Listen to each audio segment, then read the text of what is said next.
Carbon का एक और एलोट्रोप है जिसको हम बात करते हैं बकमिस्टर फ्लूरीन। कार्बन के 3 एलोट्रोप्स हैं। नंबर 1 डायमंड, नंबर 2 ग्रेफाइट और नंबर 3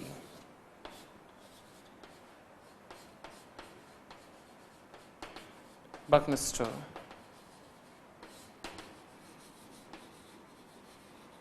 फ्लूरीन।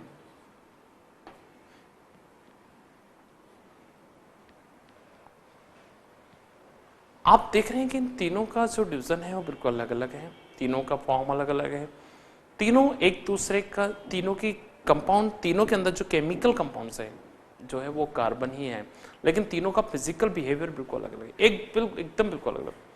जहां डायमंड बहुत ज्यादा हार्ड है वहीं ग्रेफाइट बहुत ज्यादा सॉफ्ट है। अलग अलग फंक्शन है, अलग अलग काम है। अब मैं बात करूंगा थर्ड कंपाउंड के बारे में जिसका नाम है फ्लूरीन।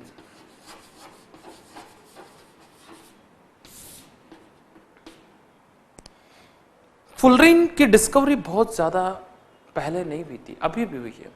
अभी से मतलब क्या 1994, 95, 96 के आसपास में ही बकमिस्टर फ्लूरीन डिस्कवर हुआ है। सबसे पहले बकमिस्टर फ्लूरीन की discovery scientist क्रोटो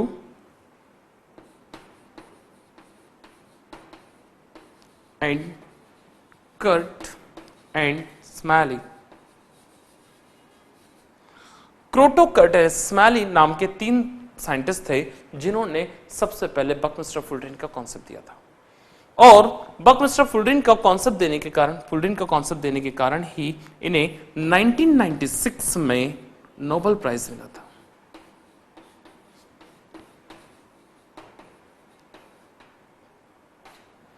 क्रोटो, Curl and Smalley is awarded by Nobel Prize in 1996 for the good contribution in the discovery of फ्लूरीन।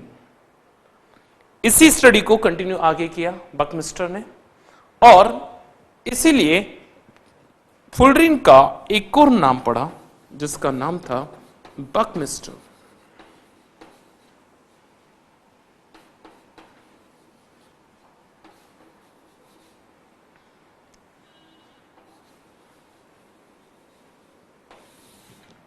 Buckminster फ्लूरीन, Buckminster फ्लूरीन फ्लूरीन का ही एक नाम है, साइंटिस्ट ने डिस्कवर किया था इसको, इसकी स्टडी को और आगे कंटिन्यू किया, इसलिए उसका नाम बकमिस्टर फ्लूरीन हो गया। बकमिस्टर फ्लूरीन कार्बन का एक ऐसा कंपाउंड है जिसमें कार्बन के C60 कार्बन आपस में कंबाइन होते हैं।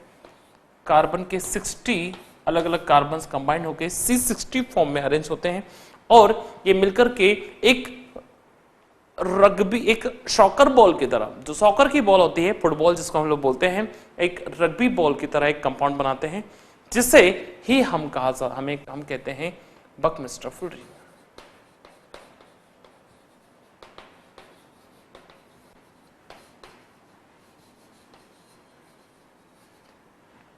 ये एक सॉकर बॉल की तरह,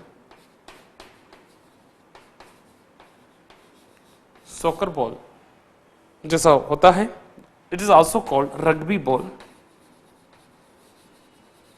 रग्बी बॉल स्ट्रक्चर इसका बिल्कुल हेक्सागोनल फॉर्म में क्यूब बने होते हैं कई सारे।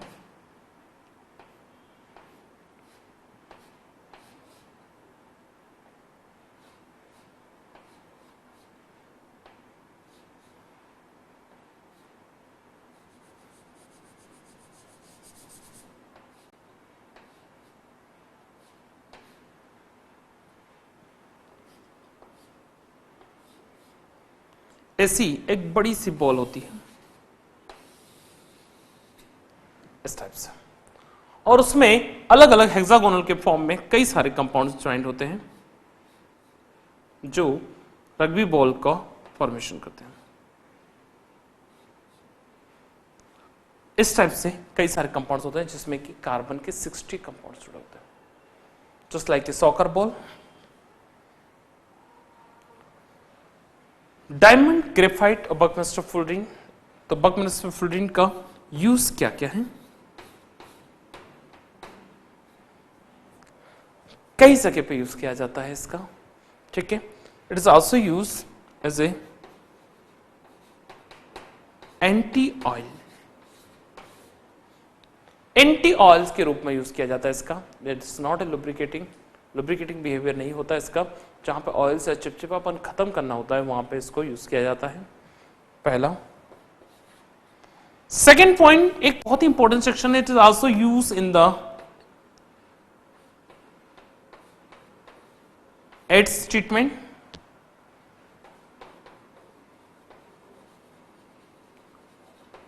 एड्स के ट्रीटमेंट में भी, हाँ, एड्स के ट्रीटमेंट में बकमिस्ट्रोफुलरीन का यूज किया जाता है, ठीक है। ये एक थेरेपी दी जाती है इसकी, बकमिस्ट्रोफुलरीन की थेरेपी। उस थेरेपी के अकॉर्डिंग जो है इसको तैयार किया जाता है। इसके अलावा इसका यूज और भी है इन द न्यूक्लियर इंडस्ट्री,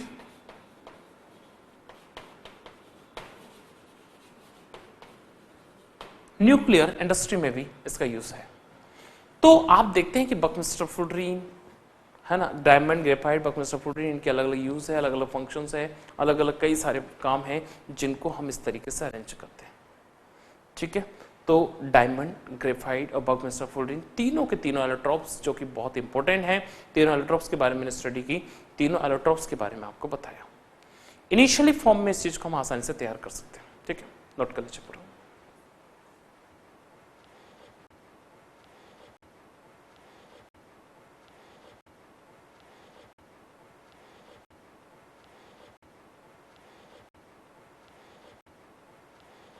जब हम बात कार्बन के फिजिकल और केमिकल बिहेवियर के बारे में करते हैं तो यहां पे हमारे पास फिजिकल प्रॉपर्टीज में जितनी भी खास खास प्रॉपर्टी थी, केमिकल प्रॉपर्टीज में हमारे पास कार्बन की जो जो प्रॉपर्टी थी, उसके बाद हमारे पास एक इंपॉर्टेंट सेक्शन आता है और वो ये है कि कार्बन के एलोट्रोप्स कौन कौन से हैं। कार्बन के 3 एलोट्रोप्स, डायमंड, ग्रेफाइट, बकमिस्ट्रोफुलरीन, तीनों की स्टडी की हमने। तीनों के इनिशियल कुछ इंपॉर्टेंट पॉइंट्स होते हैं वो हमने कवर अप किए। लेकिन जो सबसे खास सेक्शन है वो है इनके कंपाउंड्स। तो क्या क्या कंपाउंड्स हैं? तो इस 14 ग्रुप में हमारे पास 2 इंपॉर्टेंट एलिमेंट है, कार्बन और सिलिकॉन। तो some important compounds of some important compound of carbon.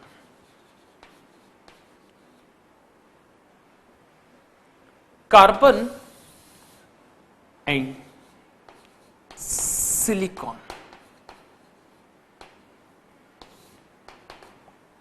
Carbon और सिलिकॉन के इंपॉर्टेंट कंपाउंड्स क्या क्या हैं, हम उसके बारे में स्टडी करेंगे। देखिए, कार्बन का सबसे पहला इंपॉर्टेंट कंपाउंड है कार्बन मोनोऑक्साइड। दूसरा इंपॉर्टेंट कंपाउंड है कार्बन डाइऑक्साइड। कार्बन मोनोऑक्साइड,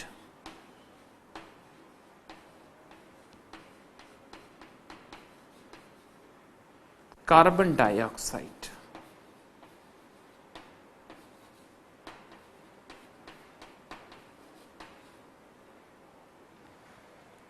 ये 2 इंपॉर्टेंट हम कार्बन कंपाउंड कार्बन के पढ़ेंगे। दूसरा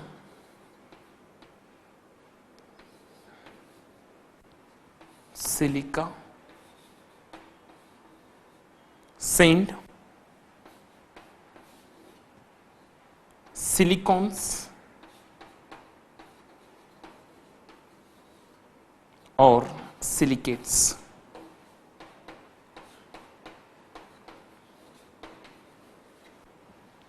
जिनके बारे में हमें स्टडी करना,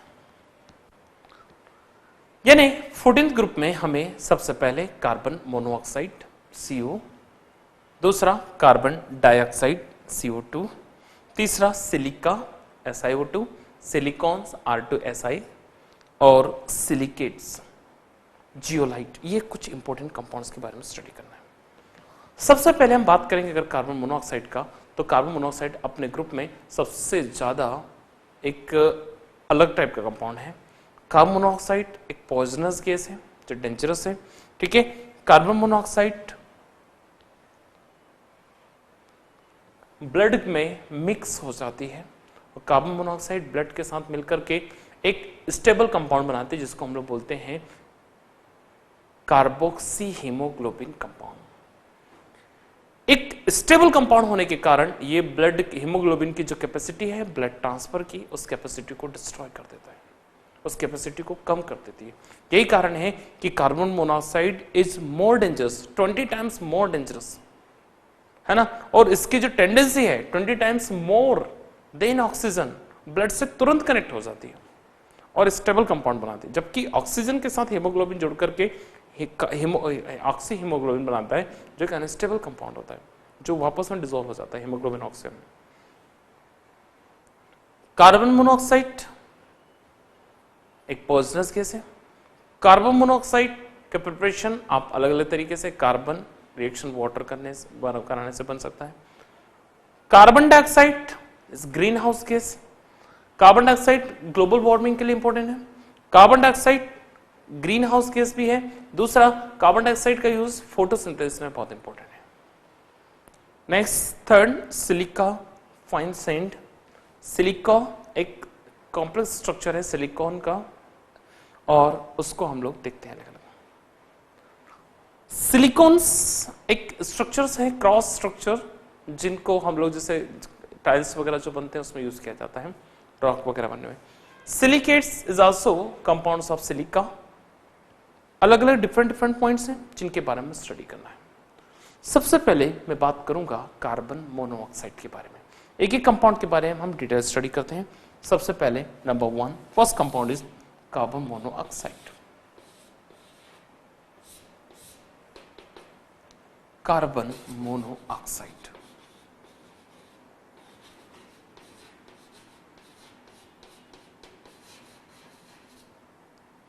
कार्बन मोनोऑक्साइड्स। कार्बन मोनोऑक्साइड के बारे में अगर हम बात करते हैं तो यहां पे आपको एक चीज बहुत ज्यादा समझने वाली है और वो ये है कि कार्बन मोनोऑक्साइड का एटॉमिक मॉलिक्यूलर मास कितना होगा। तो कार्बन का मॉलिक्यूलर मास 12, ऑक्सीजन का 16 और कुल इन दोनों का मिलाकर के एटॉमिक मास 28 होता है। Method of preparation carbon monoxide की, मेथड ऑफ प्रिपरेशन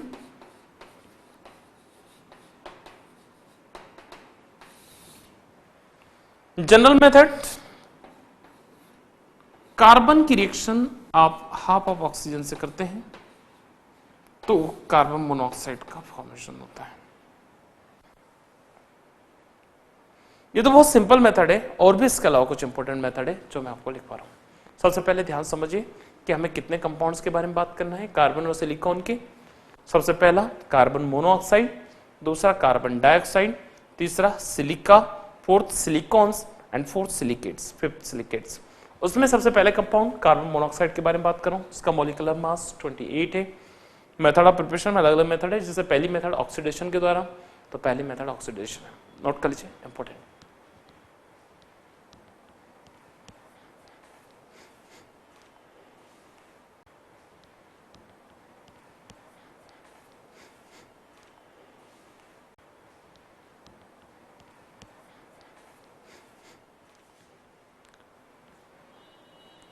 कार्बन की प्रॉपर्टी के बारे में बात कर रहा था आपसे।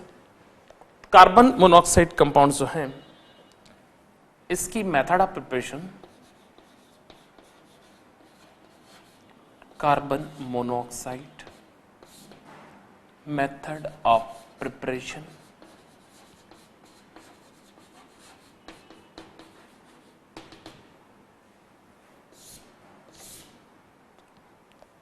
सबसे पहली मेथड थी ऑक्सीडेशन के द्वारा। कार्बन की रिएक्शन आपने हाफ ऑफ ऑक्सीजन से किया तो आपको कार्बन मोनोऑक्साइड बनेगा। Method number 2, second method, carbon की रिएक्शन आपने वाटर से की। जैसे कार्बन रिएक्ट करेगा वाटर से, कार्बन मोनोऑक्साइड और हाइड्रोजन को फ्री करेगी, this called water gas. Third section, carbon की रिएक्शन आपने नाइट्रोजन और ऑक्सीजन से की, यानी कि एयर की प्रेजेंस में आपने रिएक्शन की है। तो भी आपको कार्बन मोनोऑक्साइड और साथ में first carbon monoxide then nitrogen free हो जाएगा।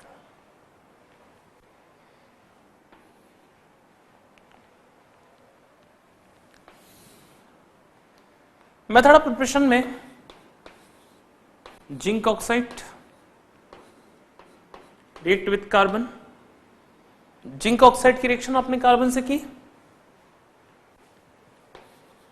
तो अभी आपको कार्बन मोनोऑक्साइड मिलेगा और जिंक मेटल फ्री हो जाएगी। पांचवी और इंपॉर्टेंट मेथड है इसकी लेबोरेटरी मेथड।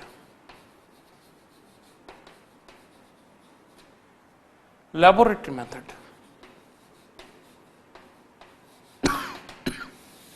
लैब में कैसे बनाओगे आप? कार्बन मोनोऑक्साइड को गर्म करते हैं हम। सबसे पहले ये कार्बन मोनोऑक्साइड फॉर्मिक एसिड के द्वारा प्रिपेयर्ड होते हैं। Formic acid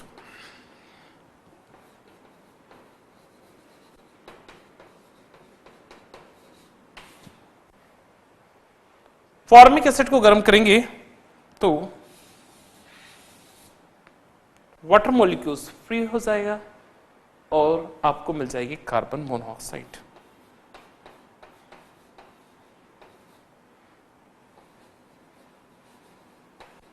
carbon monoxide,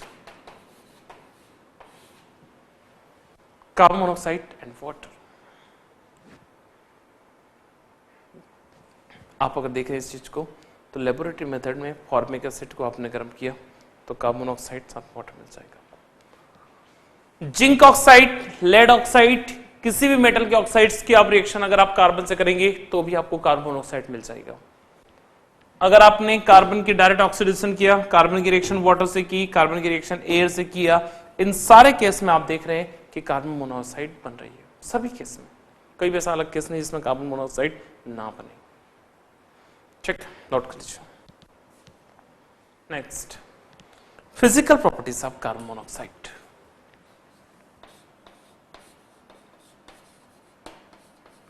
physical properties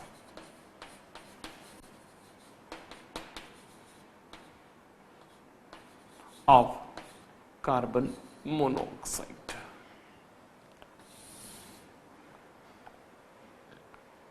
carbon monoxide की फिजिकल प्रॉपर्टी क्या होगी देखते हैं। सबसे पहले नंबर 1 स्टेट, तो आंसर होगा आपके लिए गैसेस फॉर्म। सेकेंड कलर, तो colourless gas. Third poisonous,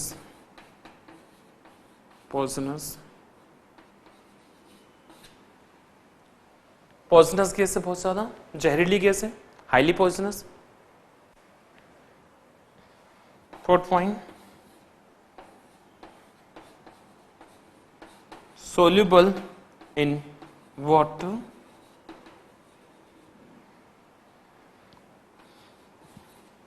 liquefy at 161 kelvin temperature. 161 kelvin temperature पे ये पूरी लिक्विफाइड हो जाती है, लिक्विड फॉर्म में शिफ्ट हो जाती है।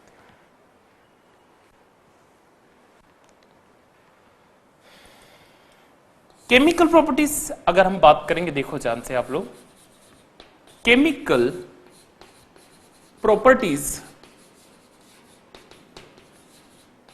Of carbon monoxide. Carbon monoxide की केमिकल प्रॉपर्टीज क्या क्या होगी देखिए आप लोग। सबसे पहला point number 1, first point reaction with oxygen. Number 1 पहला reaction with oxygen. Carbon monoxide कि रिएक्शन आपने ऑक्सीजन के साथ की तो ये कार्बन डाइऑक्साइड में शिफ्ट हो जाती है। Number 2, second,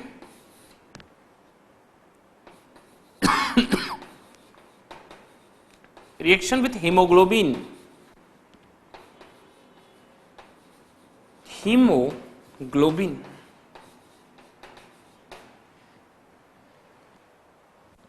carbon monoxide haemoglobin के साथ रिएक्शन करके कार्बोक्सी हीमोग्लोबिन कंपाउंड बनाता है। जो कार्बोक्सी हीमोग्लोबिन कंपाउंड ये ह्यूमन के लिए बहुत डेंजरस होता है। ये स्टेबल कंपाउंड है, ब्लड में स्टेबल हो जाएगा, हीमोग्लोबिन को कम करेगा। This called carboxy haemoglobin. Carboxy haemoglobin.